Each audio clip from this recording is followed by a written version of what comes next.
Thank you, Positive Energy, for the invitation. And I too want to recognize the Indigenous people of this territory, the Algonquin people. And I want to set that out as kind of the bias in terms of everything I'm going to talk about.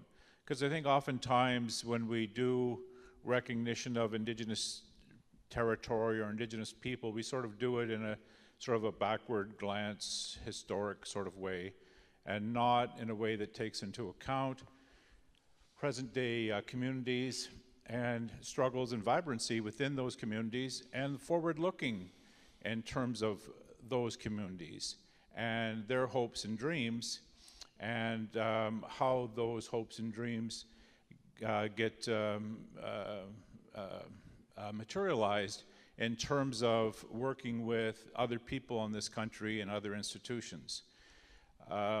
So I wanted to talk a little bit about our experience at NWMO with the regulator, and then talk a little bit about what we've been trying to achieve in terms of work with Indigenous people. We're in the nuclear industry. We do a lot of work with CNSC, and I want to say that we've been working closely with CNSC right from the very earliest times in our project, which is called Adaptive Phase Management, which is sort of a guiding principle in terms of how we work. We're not sort of saying this is the course that we're set out to do, and we're going to do it with blinders on in terms of everything else that's going on around us in the world, but being willing to be adaptive. We provide regular updates to the CNSC. We receive feedback from CNSC technicians in terms of innovations that we're trying to achieve in terms of safety with respect to used nuclear fuel. The CNSC has made itself available both to go out to communities in and around where we're doing work and information sharing in a learning environment, and to receive community delegations into their offices to brief them on the role of the regulator, role of government, and to answer questions from community delegations. And I think that's been helpful in terms of providing some confidence to public, both Indigenous and non-Indigenous public, that there is a regulator that's involved and engaged and knowledgeable, and either being out in the field or being willing to receive people at their offices. So in terms of what that means for our project, I think it helps in terms of building confidence. It builds confidence in terms of citing criteria that we've identified, because the CNSC tends to ask us very sharply whether or not we're living up to the criteria that we've established.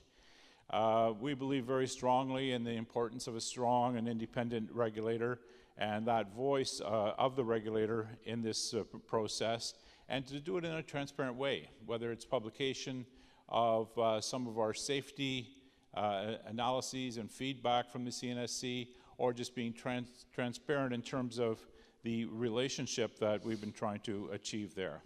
I will say that I attended a meeting a couple of years ago of a number of regulators from across this country, both national and provincial territorial regulators.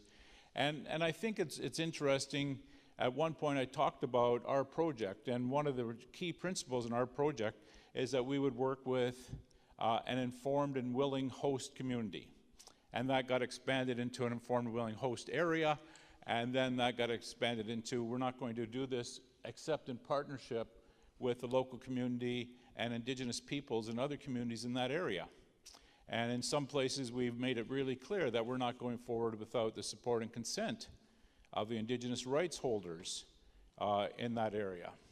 And so when I got done my presentation, a representative from one of the regulators said that, I don't know whether we were undoing a democracy or what, but sort of said that we were taking the job away from the regulator in terms of recognizing the authority of Indigenous people to be a decision maker and to give consent to our project, that somehow or another that was undoing part of the role of the regulator, or perhaps government more generally. So I think that's part of the rethink that we need to do as a country, and I think some of the things that Positive Energy has talked about in those reports lead us down that way.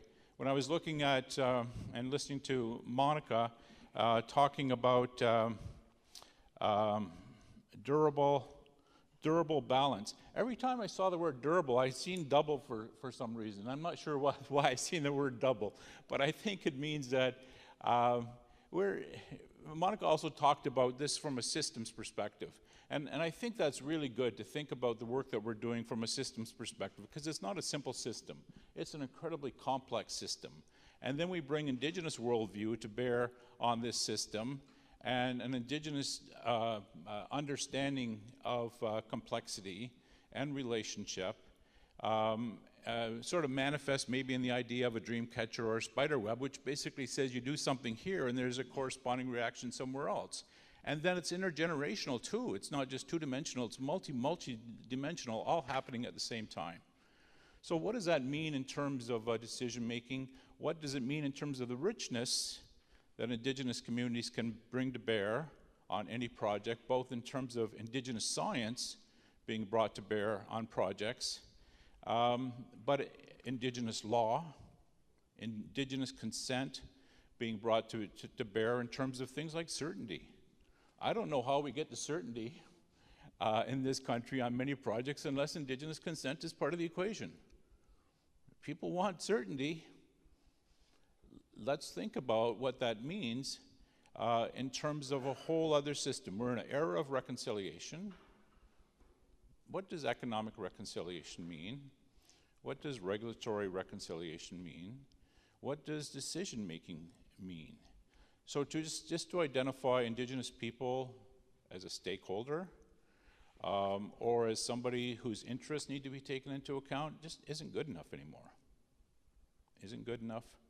And if we're really thinking about going back to recognizing Indigenous territory and thinking about what that means both in the present and in the future, I think it means we really need to do a big rethink as a country in terms of the role that Indigenous law, Indigenous thought, and Indigenous knowledge is going to be brought to bear on all of the sort of projects that we're talking about here in this room and many, many other projects that are being talked about in other rooms in other parts of the country. Miigwech.